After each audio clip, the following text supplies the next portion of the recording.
The Eternal Tragedy of Ali Asghar, a soul-shattering epic of innocence and oppression. The sun rose over the desolate plains of Karbala on that fateful 10th of Muharram, its merciless rays beating down upon the scorched earth like divine punishment upon the sinful. The air shimmered with heat, thick with the scent of blood and dust, as if the very elements conspired to intensify the suffering of those doomed to perish on this cursed day. In the small encampment of Imam Hussein's alayhis salam, followers, a deathly silence had fallen, broken only by the occasional whimper of children too exhausted to cry, and the labored breathing of the wounded. The once vibrant tents now stood like tattered ghosts, their colors faded by the relentless sun, their fabric flapping weakly in the occasional hot breeze that brought no relief but only carried the mocking whispers of the enemy soldiers surrounding them. The Euphrates glistened tantalizingly in the distance, its life-giving waters cruelly denied to these parched souls by the swords of Yazid's army, a torment more cruel than any physical wound. Within the women's tent, the atmosphere was thick with despair and the metallic scent of impending death. Rubab, the noble wife of Imam Hussain, alayhis salam, sat hunched over her 6-month-old infant Ali Asghar, her body curved protectively around his fragile form as if she could shield him from the horrors unfolding around them through sheer force of maternal love. The baby's condition was pitiful beyond description, his once plump cheeks now hollowed by days without water, his rosebud lips cracked and bleeding, his tiny ribcage visible beneath paper-thin skin with each shallow, labored breath. His delicate fingers, which had once grasped at his mother's hair with such joyful curiosity, now lay limp and lifeless in her palm, their occasional weak twitches the only signs that the spark of life still flickered within this innocent soul. Rubab dipped a corner of her headscarf into a bowl containing the last few drops of precious liquid they had managed to collect from the morning dew and pressed it gently against Ali Asghar's parched lips, her own throat so constricted from thirst that she could barely whisper the lullabies that used to soothe him to sleep. The baby stirred slightly, his swollen tongue seeking the moisture with desperate instinct, but it was a futile gesture. This meager offering could never sustain life, only prolong the agony of its passing. Outside the tent, the sounds of battle preparations created a horrifying symphony of impending doom. The metallic rasp of swords being sharpened, the creak of leather armor being tightened, the murmured prayers of warriors making peace with their creator before meeting their inevitable end. Among these ominous sounds came one that struck terror into Rubab's heart, the measured footsteps of her husband approaching their tent. When Imam Hussain, alayhis salam, entered, the very air seemed to still with reverence for this man who carried the weight of prophecy on his shoulders. His noble countenance, usually a beacon of serenity that could calm the most troubled soul, was now etched with lines of grief so profound they seemed to have been carved by the finger of destiny itself. His once pristine white robe, the symbol of his pure lineage from the prophet, was now stained with the dust of battle and the sweat of unbearable suffering, while his mighty frame, which had never known the weight of defeat, now bore the crushing burden of knowing what must come next. His eyes, those piercing windows to a soul illuminated by divine light, fell upon his dying infant son, and in that unguarded moment, the mighty warrior, the Lion of Allah, was reduced to a helpless father, his composure shattered by the sight of his child's suffering. "The time has come," he spoke softly, his voice like distant thunder carrying the promise of an approaching storm. He knelt beside his wife, his calloused warrior's hand trembling as it reached out to stroke his son's fevered brow. "He cannot last much longer in this state. I must make one final attempt." Rubab's arms instinctively tightened around her child, her maternal instincts rising in fierce rebellion against what she knew must happen, her body physically recoiling from the terrible truth her husband's words implied. She opened her mouth to protest, to beg for some other solution, but the words died in her throat before they could be spoken. What alternative remained? The Euphrates might as well have been an ocean away for all the good its waters did them now, barred as it was by thousands of merciless soldiers who took pleasure in their suffering. Her eyes, red-rimmed from days of weeping, met her husband's in silent understanding, and with a shuddering breath that seemed to tear her soul in two, she loosened her grip on her precious child.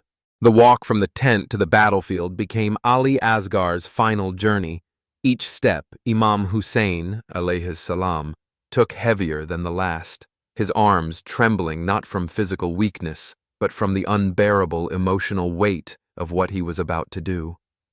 He cradled his son with infinite tenderness, the baby's tiny head resting in the crook of his arm, his fragile body wrapped in a scrap of cloth that had once been part of Rubab's wedding garments, now serving as a makeshift shroud for the living.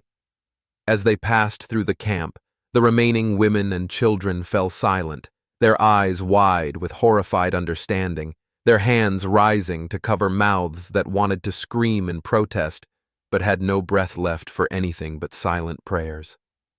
Emerging onto the sun-baked plain where the enemy forces stood arrayed in their thousands, their armor glinting menacingly in the harsh light, their banners fluttering arrogantly in the hot wind, Imam Hussain alayhis salam raised his voice in one final desperate appeal to whatever shred of humanity might still exist in their hardened hearts. O people, if you deem me deserving of death for upholding the truth taught by my grandfather the Prophet, then what crime has this innocent child committed? If you have closed your hearts to the pleas of women and elders, then can you not spare a single drop of water for this babe who has never raised a hand against you? Look upon him. See how his life ebbs away from simple thirst. Is this the justice of Muslims? Is this the legacy you wish to leave for history? His voice, usually so strong and commanding, broke on the last words, the raw pain of a father's love lending them a power no rhetorical flourish could match. As if in response to his father's plea, Ali Asghar stirred weakly in his arms, his dry mouth opening in a silent cry for water that would never come, his tiny hands fluttering like wounded birds against his father's chest. The sight was so profoundly moving that even among the enemy ranks, hardened warriors lowered their weapons, their faces betraying the first cracks in their resolve, some even turning away in shame from the terrible scene before them. But tyranny, when challenged, responds not with reason, but with greater brutality. And from the ranks of Yazid's army stepped Hurmala ibn Kahil al-Asadi, his face twisted with malice, his bow already drawn with a three-pronged arrow. A weapon designed not for honorable battle, but for the hunting of animals, now turned against an infant. The arrow's flight seemed to last an eternity, its trajectory carrying not just wood and metal, but the collective shame of humanity, the abandonment of all decency, the triumph of cruelty over compassion. When it found its mark, piercing the delicate flesh of Ali Asghar's throat with a sickening thud, the very earth seemed to recoil in horror. A fountain of arterial blood erupted, staining Imam Hussein's alayhis salam robe crimson, each drop falling onto the thirsty earth of Karbala like a condemnation of the ages, a divine indictment that would echo through eternity. The moments that followed passed in terrible silence, the battlefield frozen in a tableau of horror. Imam Hussain, alayhis salam, stood as if turned to stone, his arms trembling not from weakness, but from the cosmic injustice they now bore, his eyes wide with disbelief even as they filled with tears that fell unheeded onto his son's lifeless face. Ali Asghar's tiny body convulsed once, twice, then lay still in his father's arms, his innocent soul departing to its maker, even as his blood continued to seep into his father's garments, marking him forever as the father of martyrs. Then came the sound that would echo through history, that would haunt the survivors for the rest of their days and reverberate down the centuries, a mother's wail of unimaginable grief as Rubab, witnessing everything from the tent entrance, gave voice to a pain beyond words, a scream that seemed to tear the very fabric of reality, a primal cry of loss that resonated across time and space. The return to camp was a funeral procession for the living. Imam Hussain, alayhi salam, walking as one in a dream, his steps measured yet unsteady, his eyes fixed unseeing on the small, still form in his arms, his lips moving in silent prayer or perhaps in conversation with the child who could no longer hear him. When he reached Rubab, their eyes met in shared understanding of a loss too profound for language, a grief too vast for tears. As he transferred their child to her waiting arms, the dam of her composure broke completely, and she collapsed to the ground, rocking back and forth, her tears mingling with her son's blood as she whispered endearments to ears that could no longer hear, promises of eternal love to a soul that had departed this cruel world. The women of the household gathered around her, their own cries rising in a chorus of anguish, their hands fluttering helplessly over the small body as if they could somehow undo what had been done, while little Sakina, Ali Asghar's 4-year-old sister, tugged at his tiny hand, begging him to wake up and play with her as he used to do, her childish mind unable to comprehend the finality of death. That night, under cover of darkness, and with the enemy camp celebrating their victory with raucous laughter and drunken songs, Imam Hussain, alayhi salam, dug a small grave with his bare hands, the blisters forming on his palms unnoticed in his grief. There were no funeral rites, no proper shrouds, just a father's broken heart and the unyielding earth of Karbala to receive its smallest martyr. As he placed Ali Asghar's tiny form into the ground, arranging the limp limbs with tender care as if tucking him into bed for the last time, his whispered prayers carried the weight of all fatherhood's unfulfilled promises, all the lost tomorrows that would never come. "Forgive me, my son," he murmured, his tears falling like rain onto the still face below him. "Forgive me for bringing you into a world that could do this to you, for being unable to protect you, for failing in my most sacred duty as your father." Then, with trembling hands that wanted to linger but knew they must not, he covered the grave, marking it only with a small stone that bore no name, for what words could possibly encapsulate such a loss? The days that followed only deepened the tragedy, each hour bringing fresh torment. The wholesale slaughter of Imam Hussain, alayhi salam, and his remaining companions, their bodies left to bake in the sun as carrion for birds. The brutal treatment of the surviving women and children, dragged from their tents with violence and contempt. The long, humiliating march of captivity through the streets of Kufa and Damascus, where jeering crowds mocked their grief and the victorious generals preened over their triumph. Through all these horrors, through all the physical and emotional torment they endured, the memory of that innocent infant, murdered in his father's arms, remained burned into their hearts, a wound that would never heal. Rubab, her arms now empty where they had once cradled life itself, moved like a ghost through these ordeals, her eyes dry now, not from lack of tears, but from having cried until there were simply no more tears left to shed.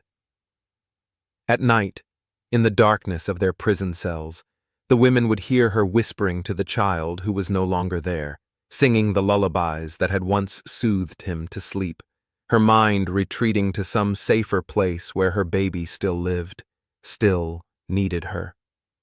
Generations have passed since that fateful day, yet the story of Ali Asghar continues to be told wherever people gather to remember Karbala, his name spoken with reverence that transcends time and sectarian divides. In hushed tones, mothers recount his story to their children as they rock them to sleep, unconsciously holding them a little tighter at the thought of such loss. Poets compose elegies about his sacrifice, their verses straining to capture the inexpressible sorrow of his brief life and terrible death. Artists try and fail to depict the depth of his tragedy in paint and stone, knowing that no mortal hand can truly do justice to such suffering. Every year during the month of Muharram, miniature cradles are carried in solemn processions through streets lined with mourners, the empty beds symbolizing not just one life cut short, but all the potential snuffed out by tyranny's cruel hand. The empty cradle has become universal shorthand for dreams never realized, for futures stolen before they could begin, for the terrible cost of injustice paid by the most vulnerable among us. Or Ali Asghar represents more than just a historical figure. He embodies the suffering of all innocent victims of oppression throughout history, his name a rallying cry against injustice in all its forms. His tiny grave in Karbala stands as an eternal question mark against all systems of oppression, a silent challenge to every generation. What have you done to protect the innocent? How have you answered the cry of water that still echoes through the corridors of time? In an age where children still die in bombed-out hospitals, where refugees perish crossing borders in search of safety, where poverty and war claim young lives with relentless efficiency, Ali Asghar's story is not ancient history, but urgent contemporary commentary. The same forces that arrayed themselves against him in Karbala, greed, power lust, the dehumanization of the other, continue their work today in different guises, wearing different masks, but bearing the same cruel visage beneath. Thus, when we remember Ali Asghar, we do not merely recount a tragic tale from the past or engage in empty ritual mourning. We renew our covenant with all that is good and just in humanity, reaffirming that innocence, no matter how small or vulnerable, carries a sacred value that no earthly power has the right to violate. We acknowledge that until the last thirsty child is given drink, until the last innocent life is protected from violence, until the last mother can hold her baby without fear of it being torn from her arms, the mission of Karbala remains unfinished, its lessons unlearned, its promise unfulfilled. This is why, 14 centuries later, the name of Ali Asghar still brings tears to eyes and tremors to voices, why his empty cradle still moves millions to action in service of justice, why his story, so brief in earthly terms, so eternal in its impact, continues to be the most heartbreaking, the most inspiring, the most necessary story ever told. For in remembering him, we remember our own humanity, and in mourning his loss, we recommit to creating a world where no child need suffer as he did, where no father must bury his baby, where no mother's arms must ache with such emptiness.